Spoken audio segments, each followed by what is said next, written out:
What? No theme music, nah? Gusto, now Chris the host. Man, I make a little dinner whilst passing joke. Come to the yard, get it off your chest. There's no hard feelings when you're rocking with the best. Everything's crisp, everything's nice. Throw a little sugar, add a little spice. Ask school questions, cook a little rice. Gamble like Vegas and throw a little dice. Raise your glasses, make a toast. Drop by Chris for a Sunday roast. Or 8 days of his mixology. Get twisted and not off the Hennessy. Now your belly's full, play a game of ball. Gusto, he's coming from the old school. No if buts, maybes, whys. No silly questions, I tell no lies. Everything Chris. Everything Chris. Everything Chris. Everything Chris. Everything Chris. Everything Chris. Everything Chris. Yeah, it's Chris G, Gusto. Here we go with the next episode of Everything Chris, episode number 2. Today, we've got another guest. We don't know who it is yet, so keep it secret. We're gonna make them some Moroccan style kind of tuna with some fries. Something nice, elegant and simple, you know, mixture both. So let's get cracking. So as you can see right now, the pan's heating up for the fries. We blanched them, and then we've got the pan ready for tuna.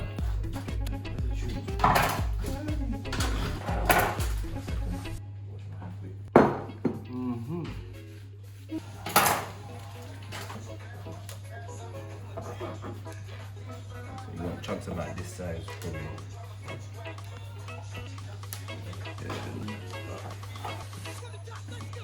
Can't see him though. No. Ready, go. Wash our hands again. As we're putting them on skewers, we get about 8 of these. 8 of these in there to soak in water. We'll get some of this. 1 or 2 tablespoons of this. And this stuff is called, it's a blend of spices and rosé petals. It's called harissa. Rosé harissa. Have a look at that. Oh, smells good. Wanna smell, cameraman? Nah. Why was that? Yeah. Nah. Put that in there. Mix that all up.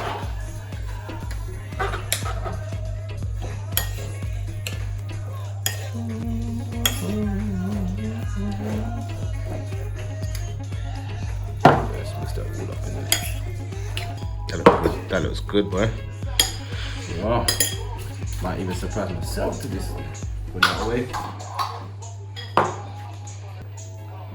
Put some lemon juice in it.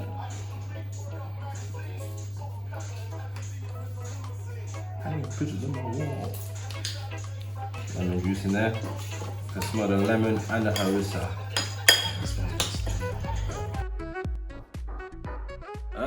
Someone else at the door. Quickly see who it is. Food's all ready now. They come on time. I had to change the hat around for some reason, but you know, it's cool. It's kind of easy. We'll see who's at this door today. Come there to see Chris G. Looks familiar. She looks familiar. So she. Wonder who it is. Hey! Oi! It's the girl. The poetry girl. You know, I came here to get some food. We haven't eaten it, Chris. Oh, that's definitely why I'm here. Yeah. Definitely why I'm here. How you doing? You How alright? are you, love? You good, yeah? So good. Alright. So good. Take you into the Gusto Palace and we just made us YA poet here with us. I've just made us some nice homemade fries with some Moroccan tuna kebabs and my own twist on tropical juice with some strawberries and some melon and some passion fruit. So you know, tuck in when you're ready. And that. But good. Don't have to tell me twice. It's amazing. Yeah, definitely. Good to have you here.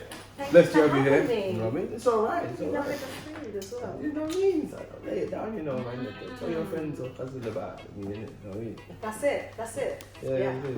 But no, thank you for having me. No worries. So let's let the viewers know who you are, so like where you from, where you grew up. Yeah. You know. I am a poet from South London.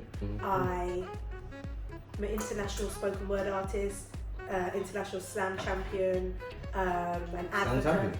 Yeah, slam champion. I went to New York and just won a slam over there in the Nuyorican, which is basically one of the most, if not the most, well-known poetry house. So yeah, just cash went there, represented South London. You know how it goes, and come back with a slam champion title, which is pretty impressive.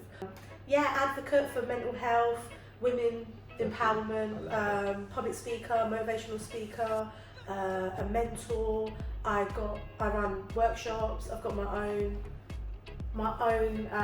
project called the Young Wordsmith Project, and that is basically where I teach young people about writing and the importance of using their words. And apart from that, singer, songwriter, playwright, writer, mum. Yeah, you got a lot Shout of out all the kids, all 50 of them. No, I'm joking. Oh, That's free, all that's 50. free. Yeah. You can tell us, man, innit? I mean, the next weigh-in's kind of like, you know what I mean, with 50 kids, you know what I mean? Got 3, you said, though, yeah? Yeah, 3 girls. How old? Yeah. How old were they? Well, I've got a 3-year-old, Mm-hmm. a 10-year-old, and a 14-year-old. 14-year-old. Yeah, they're all girls, so they're all very feisty. I've got a And 15-year-old as well. You've got a 14-year-old, Yeah. so you know how I'm living. I know how you're living, man. Let's take a minute, just appreciate the sympathy we both have with each other right now. This is our lives. And I Mad. I just got to hold back sometimes, you know. All the back chatting like, just guts to You know what? Listen, I'm being out of order because mine's quite good. She's really good. You know, she helps me learn my poetry. Some days I wake up. Actually, I shouldn't say this. Social services might get wrong. But some days I wake up and like she's just cleaned for no reason. Yeah. Like she's a good kid. Yeah. I think she likes to make my life easier because she knows I'm doing so many other things. Yeah, it's good though. Honestly, they don't like penny sweets. They like olives. It's really weird. Really weird. You're like, what do you want? Oh, penny sweets. Remember that? You could go into a shop with 50p and you have like some big fat bag of penny sweets. And then your mum comes downstairs, you got to hide it, and she's like, what you got in your back? I've got a spot, like I've got like I bumped myself. It's like, open your t-shirt. You see some penny sweets just fall out. You're like, yeah, shit. Loads of penny sweets. For me, it was a selection. I'd be there for ages, like, oh my gosh, proper anxiety. Oh, get that one, get that one. Which back? What back solution you got? No, Catford. You Catford as well? So you know about the Londis, or you used to call it George's back then? Of course I know about Oh, you know that. George's. Yeah, that's my... People that's my queued job. up outside for freaking George's, boy. Missed that guy. I don't know what happened to him. He went over to Canada, innit? Did he? Yeah. The fact that you know that is mad. Yeah, like he You were was, fully involved. you know what, right? He used to be cool with us though, because he never used to like, he used to have like tabs with us sometimes. Sometimes he'd be like, look, You had tabs? Like, yeah, take He a must have drink. been racist because he didn't give me a tab. Well, boy, I'm saying, he used to like, look, Joking. take a juice out, you know, and tell your mum that the poetry, innit? Yeah. Where do you like get the inspiration for that? Like, where's that come from? See, it's really weird for me because I haven't been writing long. I never used to write poetry. Yeah. One day, I always songwrote. Yeah. I used to consider myself a little, you know, a connoisseur in the studio back in the day, maybe 18, 19. That was me. Write a couple of songs. But that was it. 2 years ago? Yeah, well, when I was, 2 years ago. Yeah, it was 18, yeah. No. That's exactly what you need to say. Perfect. Yeah, so I hadn't been writing long. One day I just wrote something and I thought it was really good. I wanted to share it, but I didn't know where to share it, so I went on Google and found somewhere to share it. I called my brother. I told him to take me. Tell anyone. Don't tell us go. And we walked to this place called the Flow Vortex, which is basically my home now in terms of poetry. Yeah. And when I wrote this piece, it wasn't anything that great. I liked the way it rhymed and I wanted other people to hear it. But since then, the inspiration has come from other poets. Like, I love the scene. There's a whole scene. It's like, if you consider the grime scene 15 years ago, that's pretty much what's happening with the spoken word scene. Like, there's a whole industry that's emerging. Because I've seen a few other poets. I only know you and another one called there's a surname Plentiful Poet. I think she's from Nottingham somewhere. Yeah. That's and I'm like, right, there is some more of these like, so like maybe some good like other poets that There's loads of ones that you know about, or ones that you like. Well, you've got your mainstream poets. You've got your George the Poet. You've got your Silly Breaks. You've got all these kind of Kate Tempest. You've got the standard poets, and then you've got the kind of, I wouldn't say underground, but there is a scene there. So then you've got like guys like myself, Miss Yankee, Broken Pen, Valor. With me, the Flow Vortex was basically a night run by Natalie, the Flowsis Stewart. You had a Flowetry, right? Flowetry, the singers. All you gotta do is say yes. Yeah, from Marsha Ambrosia. That's the one. And Natalie. You know, I grew up with Marsha Ambrosia and her brother. I didn't know that. Did you really? Look at this. Look at how the universe works. She used to play basketball at Brixton, so she played along with some of my older brother and that. And yeah, we grew up at Brixton, so I seen her not long ago actually. Last year at our coach's annual thing called the Jimmy Jam. Yeah. So it was like one of our coaches that passed away. He was very inspirational to everyone, and he inspired a lot of people that came through Brixton. So a lot of people just returned the favour and came to share their respects to him. It was good. Then she was there. She was there. Yeah, she was one of the players. Big international star. She came through. I like that. Yeah, she came through, It's man. a good little look. Yeah, but we know her, so it's like if we see her now, we could say hello to As people. So that's a bit like Natalie. So she's the poet, obviously, at the duo. She was the poet at the duo. Yeah. She set up this Flow Vortex night, and she's obviously got some of London's most emerging, talented spoken word artists, poets there. So then she created this collective called the Flow Poets. Flow Poets, yeah, which I'm part of them, part of that collective, and we've just been going places, showing it since, really. That's good, man. Yes. That's really good. So in terms of your original question about inspiration, the other poets of inspiration, they're crazy. I've been in rooms where it could be domestic violence with victims, it could be young mothers, it could be women that are suffering from mental health issues, it could be just general people that are struggling in their lives, and sometimes the poetry can resonate so much with them that they feel connected and empowered, and you give them strength through poetry, which is really special, I suppose. No, I used to do it when I was younger, but it was yeah, I did it. Like it was going in school and then. Now I'm intrigued. Now I want to hear some of your old school days poetry. No, that's like primary school, junior school, so it's like nothing.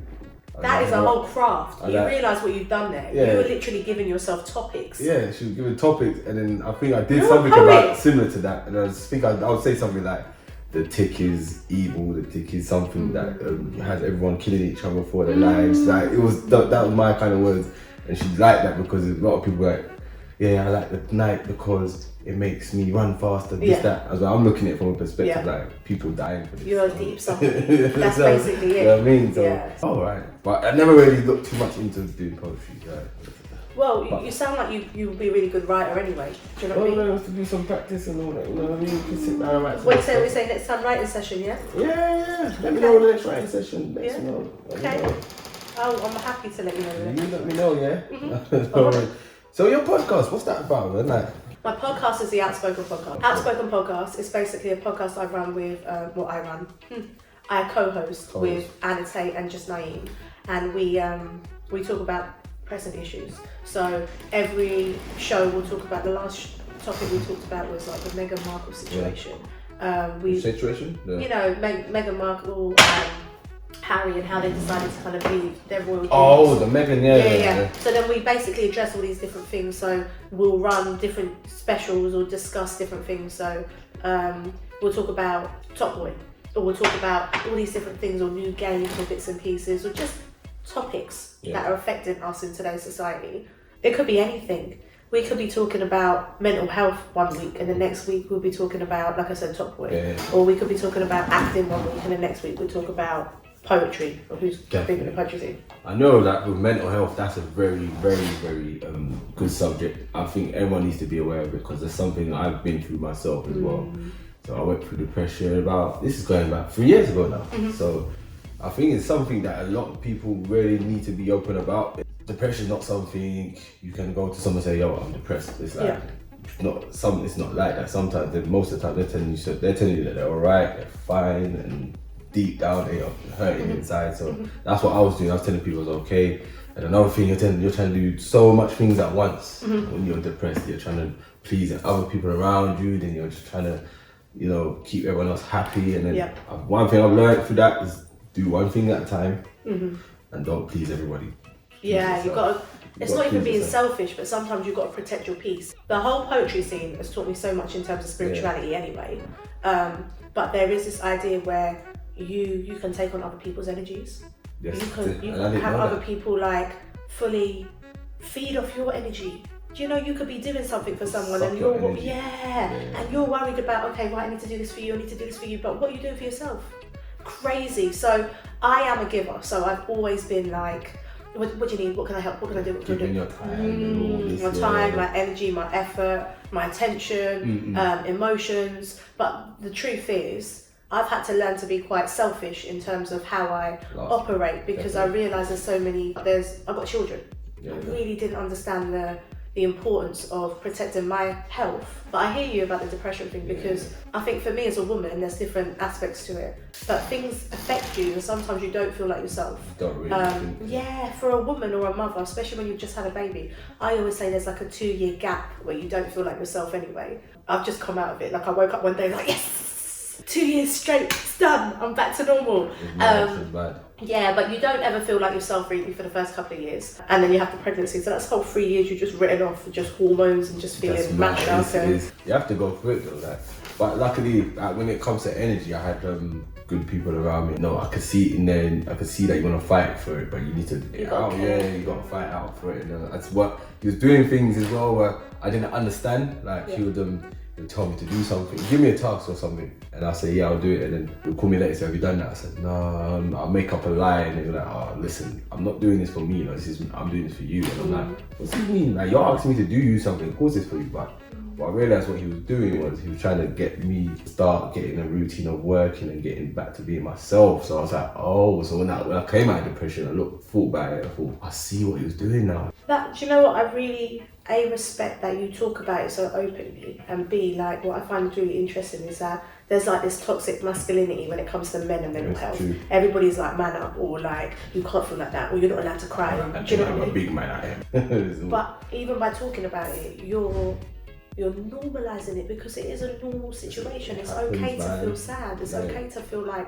not motivated, or like you're not yourself, you know? You know what? And more time in that situation, a lot of people, they just need it's good to just have a conversation with people like that, you know? They don't realise just having like, no, don't give them no advice, don't tell them what to do, don't tell them how to do, nothing, just have a conversation. Like, even when the ones that come out of it, you can even trigger it back, just have a conversation and talk with them. And don't dismiss it. Do you know what I mean? And I think that's what I mean. Nowadays I've had certain people around me just talk to, and when I do something wrong, they do tell me in a certain way and then go back to talking. So, but when I have people that preach 24/7, you don't need to be taught that. It's just not going to happen. That's what I love about this poetry thing, because sometimes I can stand on stage and people don't know I am tired.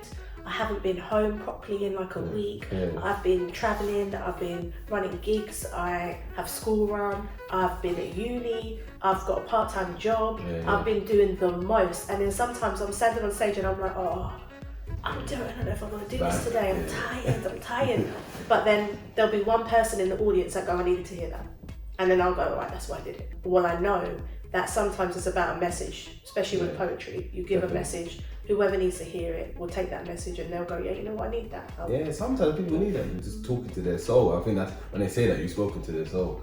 But I get that being tired, like, because I did kind of that touring one time with Big in the Manor. So I get what you mean when you're tired, because like we toured 5 cities. We did Manchester, Huddersfield, Leeds. So cash. Oh, I just toured 5 cities. and Leicester. Okay. So I was hosting the whole tour, and then I did Manchester, got excited, whatever. And then it's like, the second city, coming to Huddersfield, for some reason I was on the stage and I was like, I'm tired, like, bro, what's going on here? Like, then after doing what I'm doing and having fun with everyone, and even the guy who who ran the tour, I did something that was kind of an embarrassing moment for me there. It was funny though, we look back on it. And then afterwards he came to me and goes, nah, Virgin, you give me a joke, you know, you make me laugh, man. You're too funny. And it's like, Well, like you find that funny, but like just little things like that, I made him laugh. Or anytime I was to do something, you get some thrill out of it. So it's like, you know what? If I make someone happy, bro, I can live with that every day. Yeah, but it's harder with you. So for me, I have to perform, but my performance is reciting something I've already remembered. You've got to turn it on differently. When you host, you have to like change your energy, control the room, deal with the audience. I mean, I have to do that to a degree, but you have to constantly you have to manipulate matter, really. You're standing there and you've got to make sure that everybody's having a good time. You deliver what you need to deliver, you let everybody know what they need to know, and then on top of that you keep the energy right. You've got to bring the artist out You're in good. good ways. Like, it was mad. It was mad. Like I host, obviously I host a podcast, I host a radio show, but I host a couple of nights, and one night I host is Chocolate Poetry Club, and sometimes I'm only doing half the night, and I'm there like, come on in, but I don't find it easy. I find hosting really hard. It's good. I like it though. I enjoy it though. I love the hosting. It's something that's brought me out. That's because you've got charisma though. Yeah, with me, I'm like, just let me recite. Alright, the next thing we're gonna go into some hotspot questions. Okay, I'm ready when you are. Are you ready? Oh right, Yeah. so you ready? I saw you ready. Yeah, I saw you ready, yeah. Alright. A poet that made you step your game up. Who was a poet that you heard you like shit? Flowicist. So Natalie, the flowicist Stewart. Yeah. I had a couple of mine just then, but I'm going to go for her because she's the one person that taught me there's a responsibility with the words. Flowicist, yeah? Nice one. Best poet you've ever collaborated with? Miss Yankee. She happens to be my best friend. Yeah. But she's serious. She's a serious boss out here. Yeah. And she just, if I write with her, we happen to have the best writing session on a plane on the way to New York. Collabing with her is always a pleasure. The most embarrassing performance. That's a good question. I was at an event, I'm not saying any names. Wait, no one has to say the names, you know. I'm not even going to be saying what the event name was. Off camera. Yeah. Sometimes my poetry is a bit politically motivated. Yeah. So sometimes I'll talk about colonialism, or I'll talk about white supremacy, or I'll talk about white people. Historically. So I happen to be in a room, and I happen to be in a room. Look at me, I don't even want to remember. I blocked it out so much. Happened to be in a room. Pardon me. I took some really bad advice, and I went, okay, right, I'll do that poem. And I stood in front of this room, predominantly white people, and started to proceed to tell them about colonialism and white people and how basically society is racist. And then people literally gasped. They went, and then I was in too deep. I couldn't flip it around. I couldn't change it to a poem about flowers. Like I was just there. I was in too deep. Carried on reading the poem, and by the end of it, no one clapped. Right now, no one clicked. No one even said bye. I just stood there like, this is a bad call, Yasmin. You flopped. And that was it. Bad advice and basically racial slurs. We've got a question that was passed on from previous guests. A rapper or MC that you do not like? Oh my gosh. I'm all about love, guys. I can't answer that. Put you on the spot. Yeah, not only does it put me on the spot, I don't know. So I may not appreciate certain styles or like. What's a style you don't? I don't what's know. a rapper that you like? I really don't like all of this over-sexualized female rappers. So anybody that talks a lot about sex and their body and all of that, I'm not for it because I've got 3 daughters and I don't need them growing up and feeling like in order to be appreciated they need to be sexy. Any rapper in particular that made you step your game up? Just Google anybody that writes about over-sexualized lyrics, any female rappers.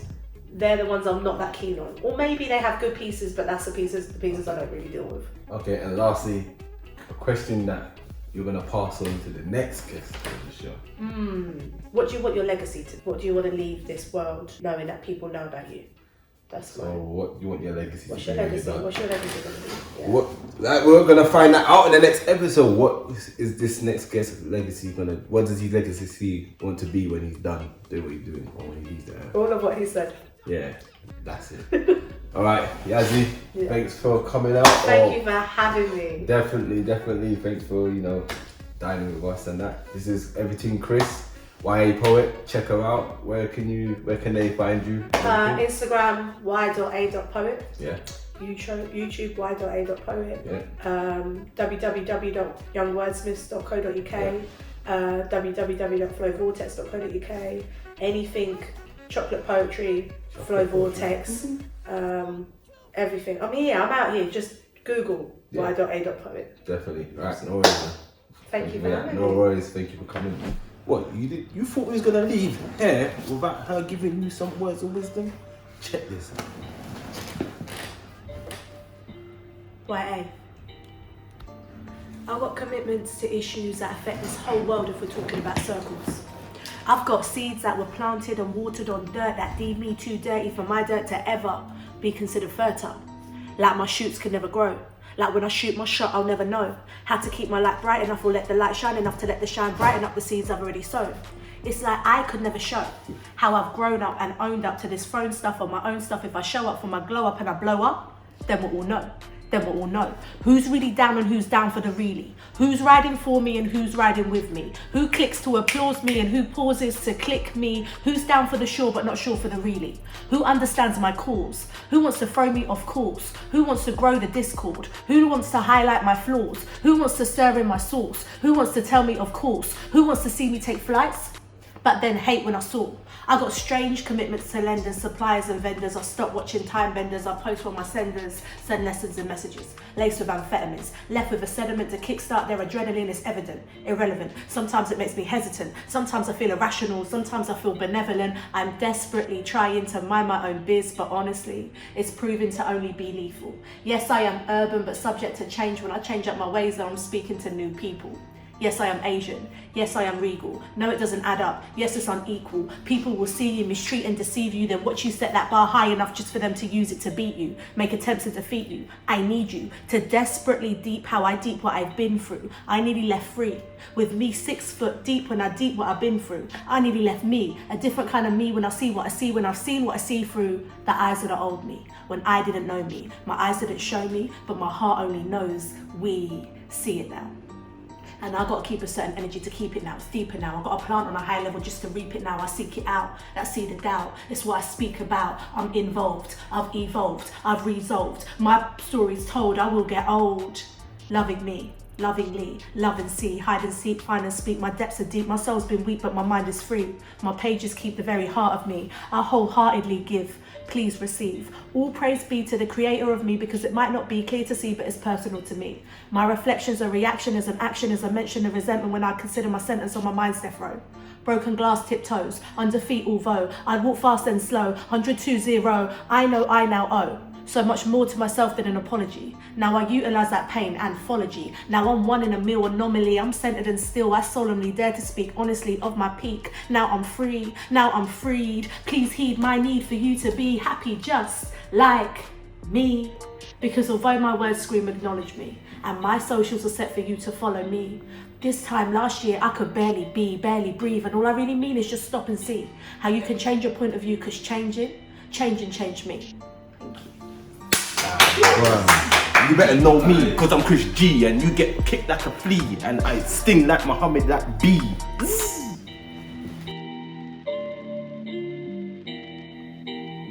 Yes, I'm Chris G, host of Everyting Chris.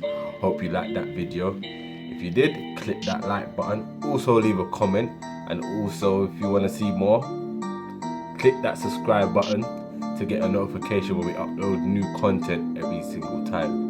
I hope you enjoyed that video, and I hope you stay tuned for some more. And also, as you know, with me, everything's always Chris.